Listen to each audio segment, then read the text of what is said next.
In the meantime, we're actually going to check in with our project pro, Scott Hanley, now. He's here to tell us about a different kind of treasure. Scott, what's this about? Good morning, Kim. You know, when we think about archaeological digs, we may be thinking about the Raiders of the Lost Ark, Egypt, and all those great finds. Well, there's something going on downtown on 3rd and Burnside that is an actual dig, a little unusual, but it's going to tell us a nice history of Portland.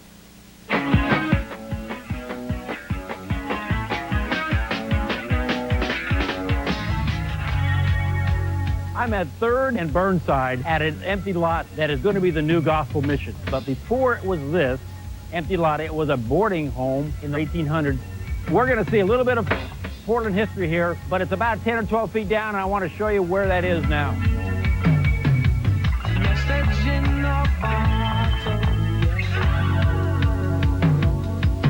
This is essentially called a dig. It's archaeological in its nature. You can't do them without having an expert around to really know what's going on. Will Meysing, thank you very much for joining us today and let us come on site. Yeah, glad you're here. Now, this is a site that you know for sure is going to have artifacts, right? That's correct. We done our research, fire insurance maps from 1879, and it said right there was an outhouse. We have to go into the outhouse because that's where they threw everything away. That's where they threw everything. It was their garbage can in front of the street. It was their recycle. It was everything.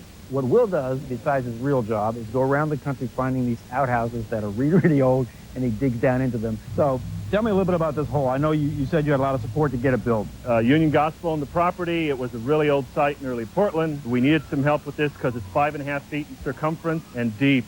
So DP Nikolai provided the forming for safety, and the Star Rental provided us a backhoe so we can clean this site up when we're done. It's nice when these people understand the value of something like this and you can get that support. Otherwise, most of the stuff wouldn't happen. Which is no, it really was warm to my heart to see their cooperation for the Union Gospel cause of building a new facility here.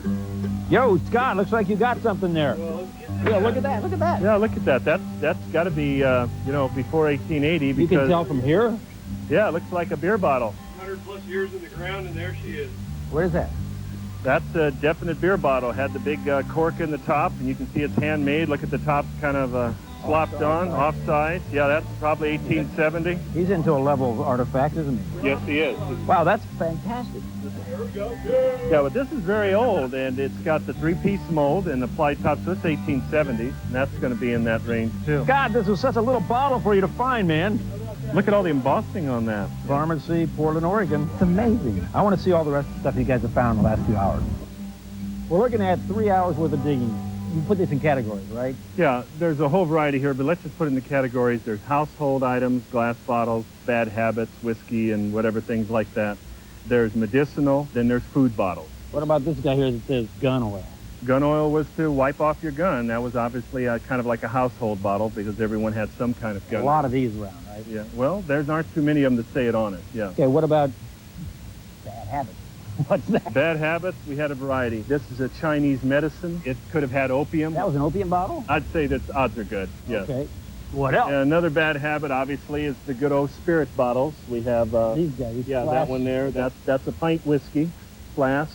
Had the label inside the incision there, and this was what they called a coffin flask. It was like the old wood coffin. Oh, yeah, I remember seeing those. That's a whiskey. But it's really a medicinal. It wasn't a bad habit, is that one right next to it, the next one up this way. This guy? Oh, yeah, Piso's Cure. That had the active ingredients from marijuana, cannabis, in it. Way back when? In the 1880s and 70s, the boiled down ingredients. When you had a head cold and it got into your lungs, that's what they called consumption. And a lot of your medicines, Ayer's Cherry Pictorial was a medicine. A lot of them said there's no alcohol in here that you drink, but yet they needed in there to preserve the good ingredients. Still, we're getting a dose of spirits either way. There's a lot more to come out of that hole. Right, and you haven't even talked about the local boys that became druggists in town, and like Rupert's Drug Store, Portland, Oregon, 3rd and B Street, right across the street. Right there? Right there, yeah. 1880, there was a... How did his bottle get over here? Somebody bought it across the street, put it on their counter. Yeah. It's amazing. It's really amazing. Thank you, Will, very much. This was really just totally interesting. I'm glad. I hope the viewers like it. I hope that someone gets my message in a bottle.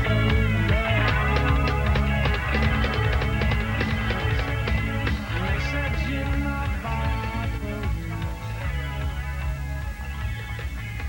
That is fascinating Isn't to that? think of all those things under there. See the label on that bottle? It says painkiller. Uh-huh. A lot of bottles, Kim and Drew, have a name on them that represents the company they did it or the guy. They no longer exist, but they were really important parts of the initial history of Portland. And a lot of history in a river town happens near the river. So that actual site we were at was a mission where a lot of people who were indigent would come and hang out. It's funny that the Gospel Mission is rebuilding that space, but that's what it's about. And a lot of the stuff at the river was about that sort of stuff, just transit people. And the latrines is where they threw all the stuff. Yeah, so people like Will look at all the buildings that are being built, and then they research the history and find out if maybe a bar was there or a pharmacy, and if they did, they look and see if there was a latrine. And usually it's on the records that there was, and that's where they dig, only there. That's where you find the good stuff, huh? I know, it's What funny. used to be the latrines. After 150 years. Yeah. Pretty benign. Thankfully nice. so. Now, this bottle that you brought into the studio, how old is that, do you think? This is about 130 years old. Wow. Fascinating. Yeah. Thanks Very for showing nice. us this. We never would have known. You know, we're going to show all these on the table with Gary Germer. Terrific. That's right. Gary is going to appraise these bottles and determine their value over the next couple weeks, right?